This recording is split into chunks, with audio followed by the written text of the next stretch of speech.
हाँ तो मेरे प्यारे बच्चों, आप सभी को नमस्ते। आप लोग कैसे, हम उम्मीद करते हैं आप लोग मस्त में जबरदस्त में पढ़ाई को कंटिन्यू ढंग से कर रहे होंगे। ठीक है, तो आप सभी के बीच जो फिर से आप सभी के बीच जो बहुत ही महत्वपूर्ण ज्यादा क्वेश्चन लेके आए हैं। ये सब क्वेश्चन एक ना एक तो पूछ ही लेगा। ठीक है, तो आप लोग जो इस क्लास को जो है के लास्ट तक देखिएगा। ठीक है, बहुत ही मजा आने वाला, बहुत ही जो शानदार तरीके से बताने वाले।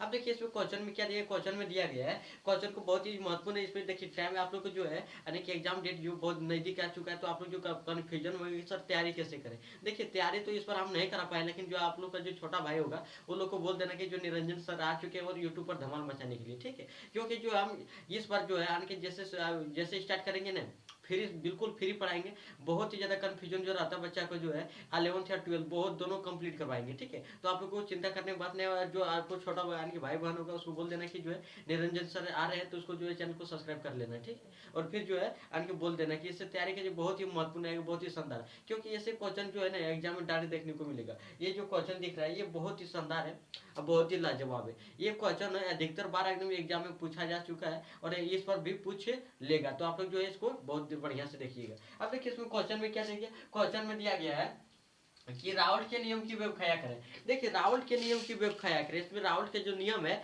इसको क्या करना है, व्याख्या करना है। जो राउल्ट ने नियम दिया है इसको बढ़िया से बताना है। अब देखिए राउल्ट का नियम क्या है कि राउल्ट के नियमानुसार क्या लिखेंगे, उत्तर में लिखेंगे कि राउल्ट के नियमानुसार लिखेंगे वापसील द्रव्यों के विलयन में प्रत्येक अवयव का आंशिक दाब विलयन में उसके मोल प्रभाव के समानुपाती होता है। इसमें बोल रहा है क्या कि जो है वापसील द्रव्यों के विलयन में यानी कि जो वापसील द्रव है उसके विलयन में अवयव का आंशिक दाब, जो अवयव है यानी कि जो भी चीज का अवयव जो हम लोग मिलाते हैं उसे बोलते हैं अवयव। ठीक है, लिखा है कि अवयव का आंशिक दाब जो विलयन में है उसके मोल प्रभाव, जो विलयन होता है उसके जो मोल प्रभाव है उसके क्या होता है, समानुपाती होता है। यानी कि मोल प्रभाव के क्या होता है, समानुपाती होता है। ठीक है, जैसे इसको क्या बोलते हैं यानी कि P1 समानुपाती x1, ठीक है, P2 समानुपाती x2। अब जैसे समानुपाती हटेगा क्या हो जाएगा, P यानी कि P1 नॉट स्थिरांक x1। ठीक है, P1 बराबर यानी कि P1 नॉट x स्थिरांक हो जाएगा। फिर देखिए P2 बराबर क्या आ जाएगा, जैसे नियतांक हटेगा P2 यानी P2 नॉट x2 हो जाएगा, स्थिरांक हो जाएगा। ठीक है, ये दोनों का बढ़िया से लिख दीजिए। फिर देखिए यानी कि दूसरा देखिए क्वेश्चन नंबर 8 में क्या दिया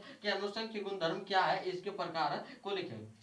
इसमें पूछ रहा है कि अनुसंख्य गुणधर्म क्या है, इसके जो है प्रकार को लिखे। तो देखिए बहुत ही शानदार है। क्या लिखेगा कि ये क्वेश्चन तो हमको गारंटी है कि जो इसमें जो चार अनुसंख्य गुणधर्म है, जैसे हुआ यानी कि क्वथनांक हेमांक अवनमन हो जाएगा, और क्या जो प्रासरण दाब हो जाएगा या फिर वाष्प दाब के अवनमन, ये चारों में से एक ना एक तो पूछ ही लेता है हर साल। ठीक है, तो आप लोग को बढ़िया से चारों को याद कर लेना है। तो सबसे पहले हम लोग जानते हैं कि अनुसंख्य गुणधर्म होता क्या है। देखिए अनुसंख्य गुणधर्म देखिए कि विलयन के वे गुण जो विलय के संख्या पर निर्भर करता है। विलियन के वे गुण जो विलय के संख्या के गुण क्या लिखा है, ये जो है ये विलियन के वे गुण जो विलय के संख्या पर निर्भर करता है, ना कि विलय के प्रकृति पर, ना कि विलय के प्रकृति पर, उसे अनुसंख्य गुणधर्म कहलाते हैं। अनुसंख्य गुणधर्म के प्रकार, अनुसंख्य गुणधर्म के कितने प्रकार होते हैं, दो के चार प्रकार होते हैं। ठीक है, सबसे पहले क्या जो प्रासरण दाब, फिर दूसरा क्या जो वाष्प दाब के अवनमन है, और तीसरा क्या जो क्वथनांक उन्नयन, क्या जाएगा क्वथनांक उन्नयन, चौथा क्या जाएगा हेमांक अवनमन। ठीक है, फिर देखिए क्वेश्चन नंबर 9 में दिया क्या दिया गया कि क्वथनांक उन्नयन से आप क्या समझते हैं, क्वथनांक उन्नयन से आप क्या समझते हैं। उत्तर में लिखे हैं कि शुद्ध विलायक में ठोस व अवापसील विलय मिलाने पर, शुद्ध विलायक में ठोस व वापसील विलय मिलाने पर विलयन का वाष्प दाब शुद्ध विलायक के वाष्प दाब की अपेक्षा कम हो जाता है, परंतु क्वथनांक में वृद्धि हो जाती है, जिसे क्वथनांक उन्नयन कहा जाता है। जिसे हम लोग क्या कहते हैं, क्वथनांक उन्नयन कहा जाता है। इसे डेल्टा टीवी से सूचित किया जाता है। इसे हम लोग क्या कैसे सूचित करते हैं, डेल्टा टीवी से सूचित करते हैं। ठीक है, अगर थोड़ा सा आप लोग समझ में आए पहले से नोट कीजिए, फिर 2 मिनट के बाद हम आप लोग को लिख के फिर बता रहे हैं, क्योंकि अगर लिखेंगे तो फिर ज्यादा टाइम चला जाएगा, अभी यानी कि टाइम ज्यादा है नहीं। ठीक है, तो आप लोग इससे पहले नोट कीजिए, फिर आप लोग को बढ़िया से बता रहे हैं, नोट कीजिए।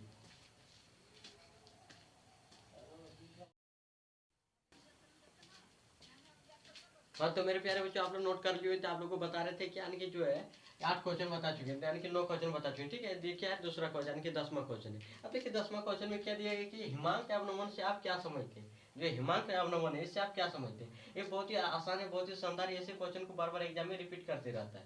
अब देखिए उत्तर में हम लोग लिखेंगे कि शुद्ध विलायक में ठोस व अपशिल विलय मिलाने पर विलयन का वाष्प दाब शुद्ध विलायक के वाष्प दाब की अपेक्षा कम हो जाता है, तथा हिमांक में भी कमी हो जाती है, जिसे हिमांक अवनमन कहा जाता है। जिसे हम लोग क्या कहते हैं, हिमांक अवनमन कहते हैं। ठीक है, इसे डेल्टा टी एफ से सूचित किया जाता है। इसको जो हम लोग डेल्टा टी एफ से सूचित करते हैं। फिर देखिए जो क्वेश्चन नंबर 11 में कि ज्ञान के राउल्ट के नियम के सापेक्ष वाष्प दाब के अवनमन की व्याख्या करने के जो है राउल्ट के नियम के सापेक्ष जो है क्या करना है कि वाष्प दाब के अवनमन की व्याख्या करनी। जो वाष्प दाब है इसका क्या अवनमन की व्याख्या करना है। ठीक है, तो सबसे पहले हम लोग लिखते हैं उत्तर में कि शुद्ध विलायक में ठोस व अवशिल विलय मिलाने पर क्या लिखें कि शुद्ध विलायक में ठोस व अवशिल विलय मिलाने पर विलयन का वाष्प दाब शुद्ध विलायक के वाष्प दाब की अपेक्षा कम हो जाता है,